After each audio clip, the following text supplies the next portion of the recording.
Right, good evening everyone, and tonight we're going to have a look at Dear Esther. This is the Landmark edition. Originally come out in 2012, so I'm assuming Landmark edition means it's fully updated, modern graphics, that sort of thing.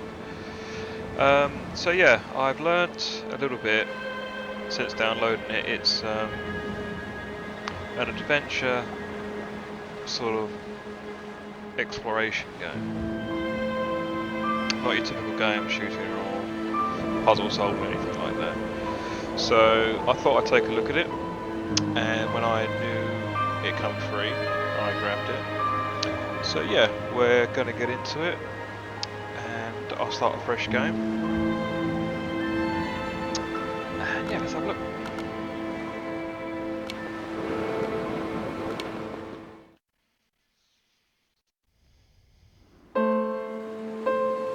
Dear Esther, I've lost track of how long I've been here and how many visits I have made overall. Certainly the landmarks are now so familiar to me that I have to remind myself to actually see the forms and shapes in front of me. I could stumble blind across these rocks, the edges of these precipices, without fear of missing my step and plummeting down to sea. Besides, I've always considered that if one is to fall, it is critical to keep one's eyes firmly open.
When you were born, your mother told me, a hush fell over the delivery room. A great red birthmark covered the left side of your face. No one knew what to say, so you cried to fill the vacuum. I always admired you for that you cried to fill whatever vacuum you found. I began to manufacture vacuums just to enable you to deploy your talent. The birthmark faded by the time you were 6 and had gone completely by the time we met, but your fascination with the empty and its cure remained.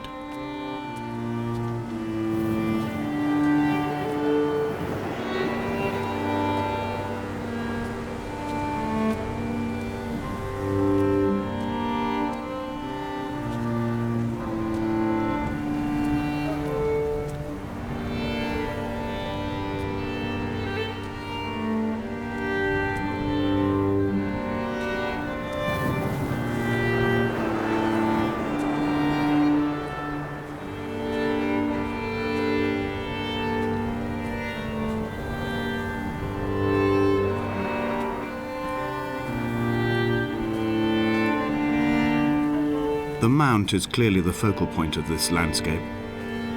It almost appears so well placed as to be artificial. I find myself easily slipping into the delusional state of ascribing purpose, deliberate motive to everything here.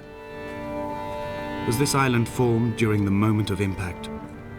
When we were torn loose from our moorings and the seatbelts cut motorway lanes into our chests and shoulders, did it first break surface then?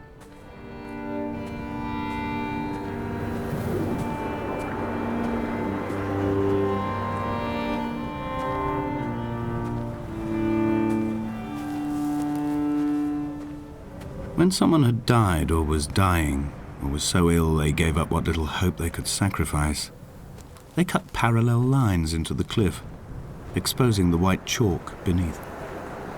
You could see them from the mainland or the fishing boats, and know to send aid or impose a cordon of protection, and wait a generation until whatever pestilence stalked the cliff paths died along with its hosts. My lines are just for this: to keep any would-be rescuers at bay. The infection is not simply of the flesh.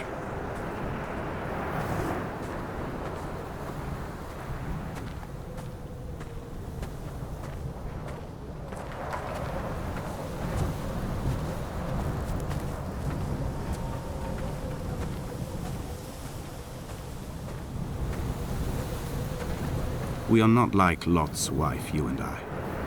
We feel no particular need to turn back. There's nothing to be seen if we did.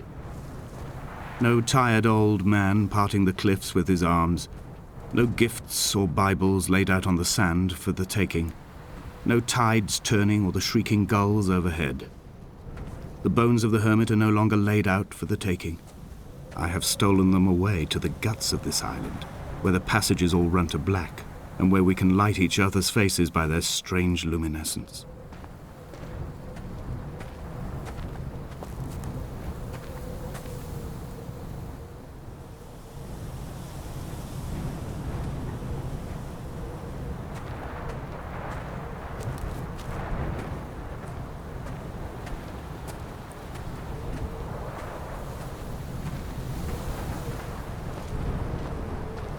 Dear Esther, I met Paul.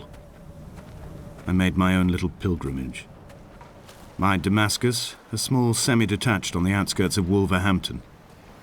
We drank coffee in his kitchen and tried to connect to one another. Although he knew I hadn't come in search of an apology, reason or retribution, he still spiraled in panic, thrown high and lucid by his own dented bonnet. Responsibility had made him old. Like us, he'd already passed beyond any conceivable boundary of life.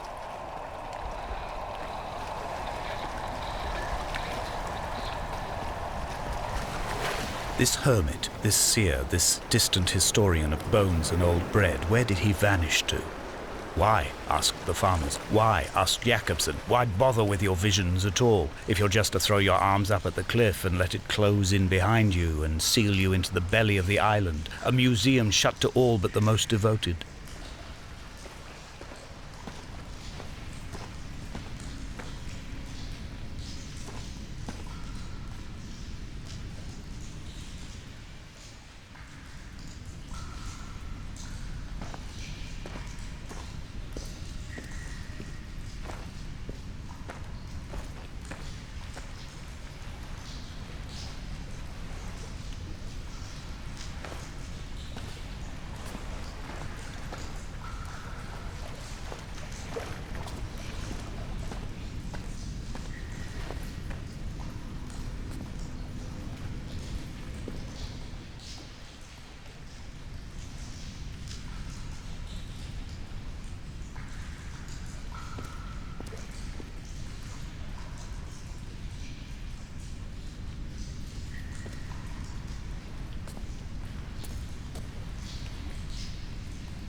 I've become convinced I am not alone here, even though I'm equally sure it is simply a delusion brought upon by circumstance.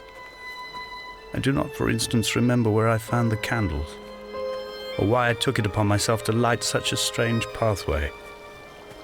Perhaps it is only for those who are bound to follow.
Dear Esther, I have now driven the stretch of the M5 between Exeter and Bristol over 21 times.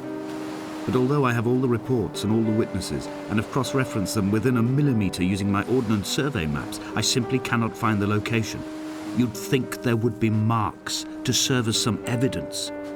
It's somewhere between the turn-off for Sandford and the welcome brake services. But although I can always see it in my rear-view mirror, I have as yet been unable to pull ashore.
It's only at night that this place makes any sluggish effort at life. You can see the buoy and the aerial. I've been taking to sleeping through the day in an attempt to resurrect myself. I can feel the last days drawing upon me. There's little point now in continuation. There must be something new to find here. Some nook or some cranny that offers a perspective worth clinging to. I've burnt my bridges. I've sunk my boats and watched them go to water.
I had kidney stones and you visited me in the hospital. After the operation, when I was still half submerged in anesthetic, your outline and your speech both blurred. Now my stones have grown into an island and made their escape, and you have been rendered opaque by the car of a drunk.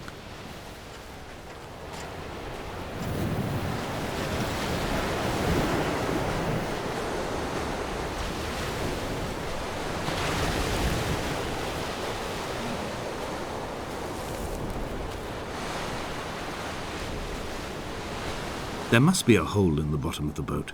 How else could new hermits have arrived?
What charnel house lies at the foot of this abyss? How many dead shepherds could fill this hole?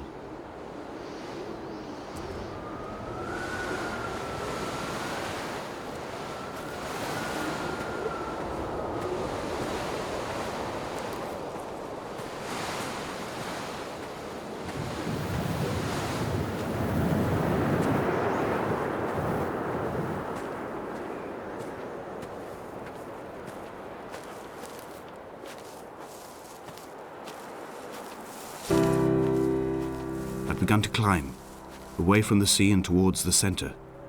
It is a straight line to the summit, where the evening begins to coil around the aerial and squeeze the signals into early silence. The bothy squats against the mount to avoid the gaze of the aerial. I too will creep under the island like an animal and approach it from the northern shore.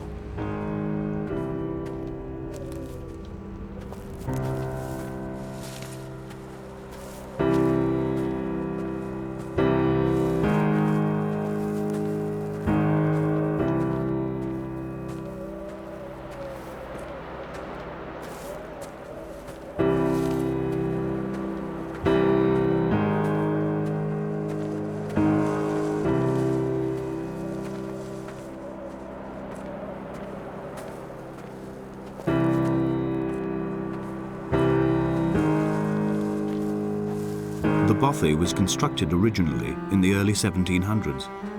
By then, shepherding had formalized into a career. The first habitual shepherd was a man called Jakobsen, from a lineage of migratory Scandinavians. He was not considered a man of breeding by the mainlanders. He came here every summer whilst building the bothy, hoping eventually that becoming a man of property would secure him a wife and a lineage. Donnelly records that it did not work. He caught some disease from his malcontented goats and died 2 years after completing it. There was no one to carve white lines into the cliff for him either.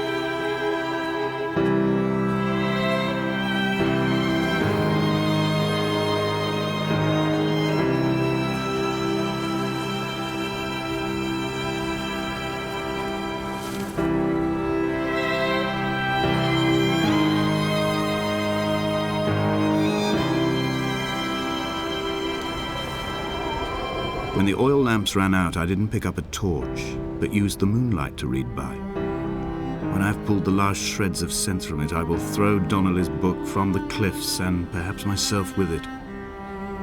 Maybe it will wash back up through the caves and erupt from the spring when the rain comes, making its return to the Hermit's cave.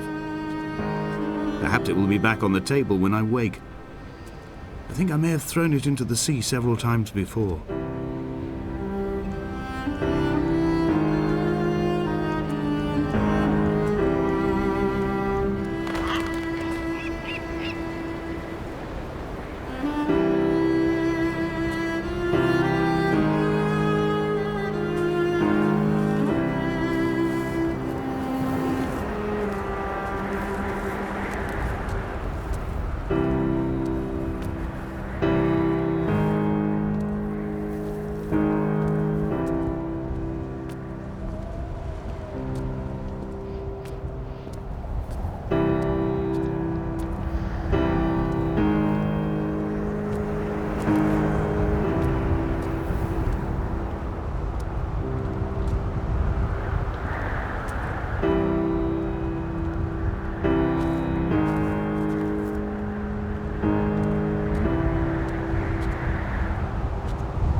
What to make of Donnelly, the laudanum and the syphilis?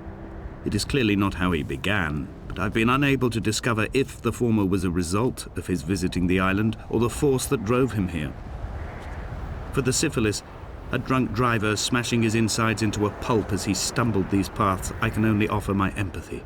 We're all victims of our age. My disease is the internal combustion engine and the cheap fermentation of yeast.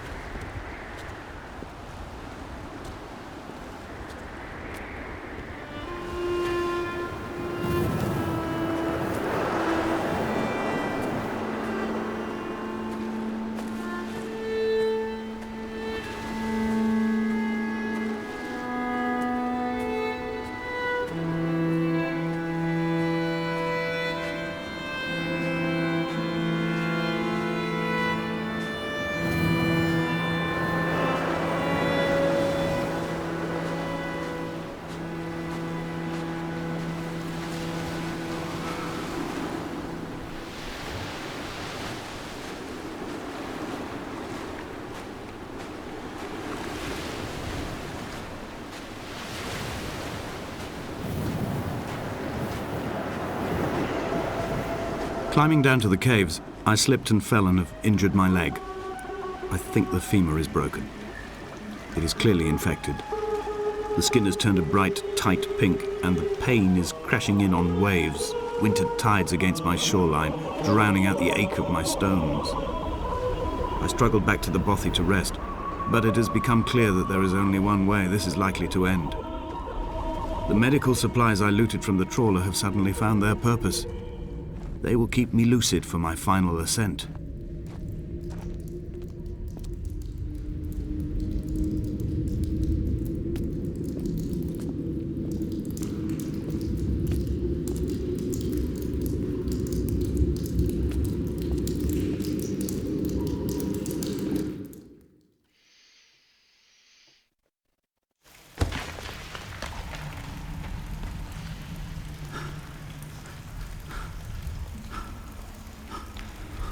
From here, this last time, I have understood there is no turning back. The torch is failing along with my resolve. And hear the singing of the sea creatures from the passages above me, and they are promising the return of the gulls.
There is no other direction, no other exit from this motorway. Speeding past this junction, I saw you waiting at the roadside, a one last drink in your trembled hands.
In my final dream, I sat at peace with Jakobsen and watched the moon over the Sandford Junction. Goats grazed on the hard shoulder, a world gone to weed and redemption.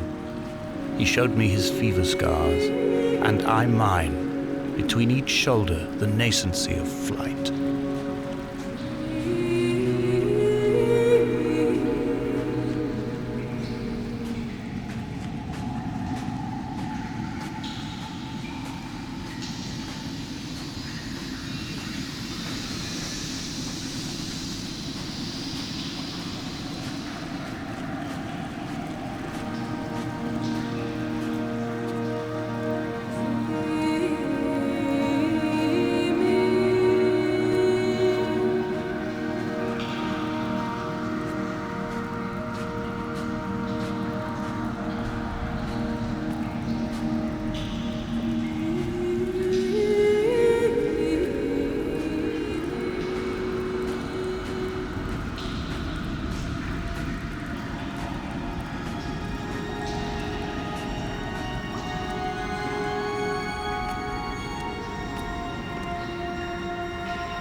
When I was coming round from the operation, I remember the light they shone in my eyes to check for pupil contraction.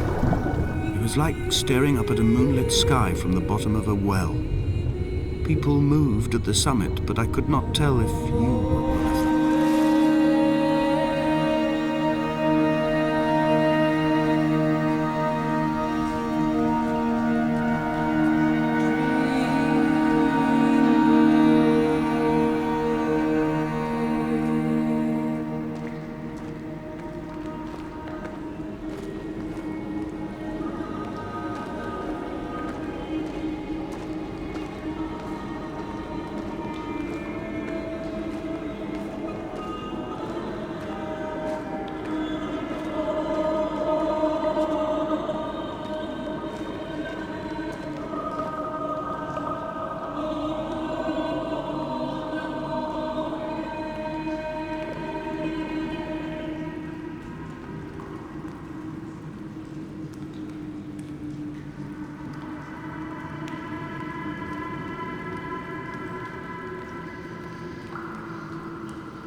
I wish I could have known Donnelly in this place. We would have had so much to debate. Did he paint these stones or did I? Who left the pots in the hut by the jetty? Who formed the museum under the sea? Who fell silently to his death into the frozen waters? Who erected this godforsaken aerial in the first place? Did this whole island rise to the surface of my stomach, forcing the gulls to take flight?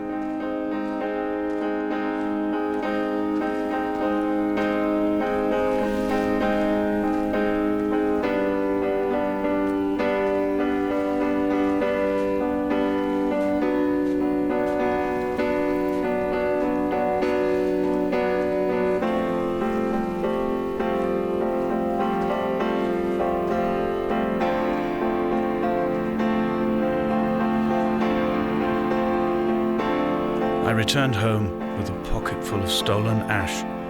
Half of it fell out of my coat and vanished into the car's upholstery, but the rest I carefully stowed away in a box I kept in a drawer by the side of my bed. It was never intended as a meaningful act, but over the years it became a kind of talisman. I'd sit still, quite still for hours, just holding the diminishing powder in my palm and noting its smoothness. In time, we will all be worn down into granules, washed into the sea and dispersed.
Chemical stains on the tarmac, the leak of air conditioning, brake fluid and petrol. He kept sniffing at his fingers as he sat by the roadside, waiting as if he couldn't quite understand or recognize their smell. He said he'd been travelling back from a sales conference in Exeter. He'd stopped for farewell drinks earlier, but had kept a careful eye on his intake. You could hear the sirens above the idling traffic.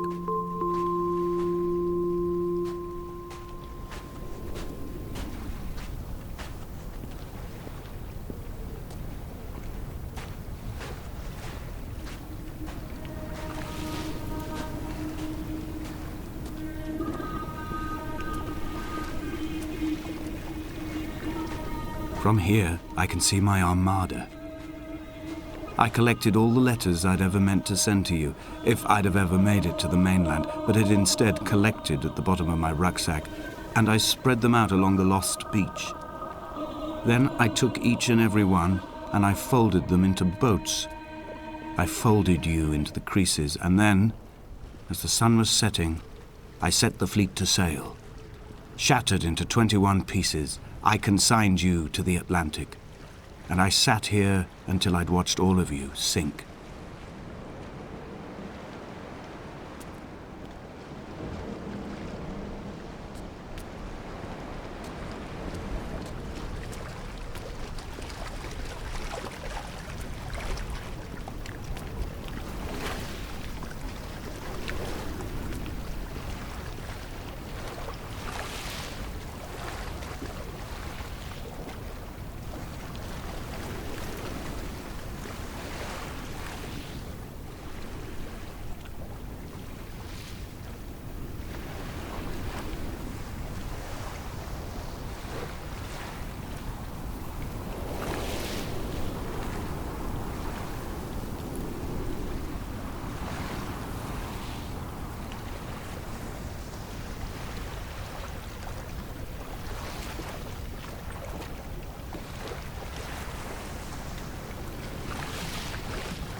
When Paul keeled over dead on the road to Damascus, they resuscitated him by hitting him in the chest with stones gathered by the roadside.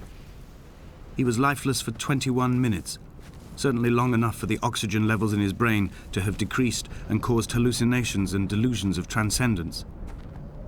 I'm running out of painkillers, and the moon has become almost unbearably bright.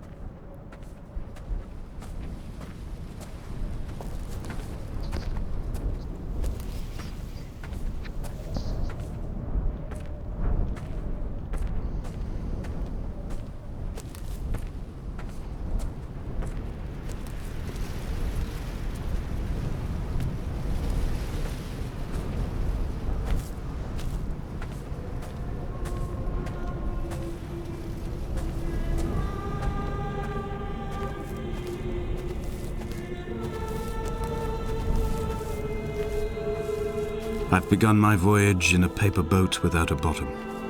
I will fly to the moon in it. I've been folded along a crease in time, a weakness in the sheet of life. Now you've settled on the opposite side of the paper to me. I can see your traces in the ink that soaks through the fiber, the pulped vegetation. When we become waterlogged and the cage disintegrates, we will intermingle. When this paper aeroplane leaves the cliff edge and carves parallel vapor trails in the dark, we will come together.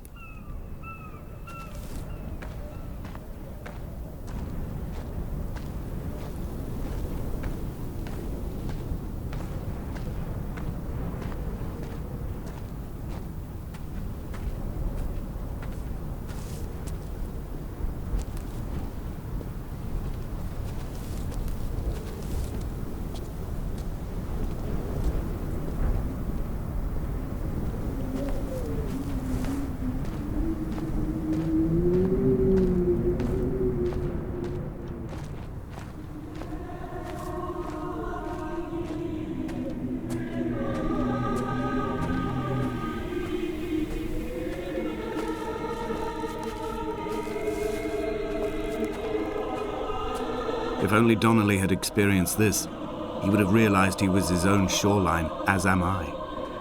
Just as I am becoming this island, so he became his syphilis, retreating into the burning synapses, the stones, the infection.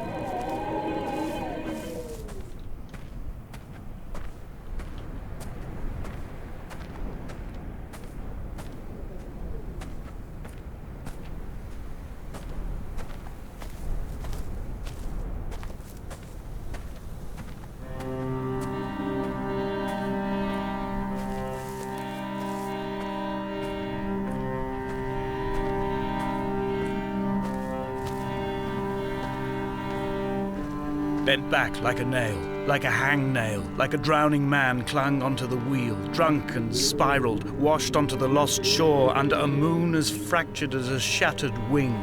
We cleave, we are flight and suspended, these wretched painkillers, this form inconstant. I will take flight, I will take flight.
gull perched on a spent bonnet, sideways, whilst the sirens fell through the middle distance and the metal moaned in grief about us. I'm about this night in walking, old bread and gull bones, old Donnelly at the bar gripping his drink, old Esther walking with our children, old Paul as ever, old Paul. He shakes and he shivers and he turns off his lights alone.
I am the Ariel.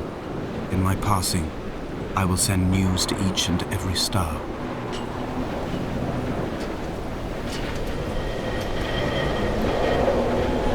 Dear Esther, I have burnt my belongings, my books, this death certificate. Mine will be written all across this island. Who was Jakobsen? Who remembers him? Donnelly has written of him, but who was Donnelly? Who remembers him? I have painted, carved, hewn, scored into this space all that I could draw from him. There will be another to these shores to remember me. I will rise from the ocean like an island without bottom, come together like a stone, become an Ariel, a beacon that they will not forget you. We have always been drawn here. One day the gulls will return and nest in our bones and our history. I will look to my left and see Esther Donnelly flying beside me. I will look to my right and see Paul Jakobsen flying beside me. They will leave white lines carved into the air to reach the mainland, where help will be sent.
Alright guys, well, that was Dear Esther.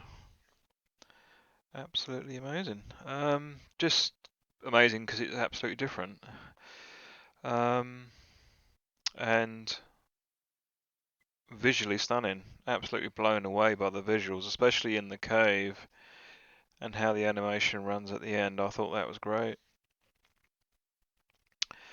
So yeah, I enjoyed that. A little short, but can never really complain too much when it's free. So yeah, thanks to everyone that watched, and I'll catch you on the next one. Bye for now. Cheers.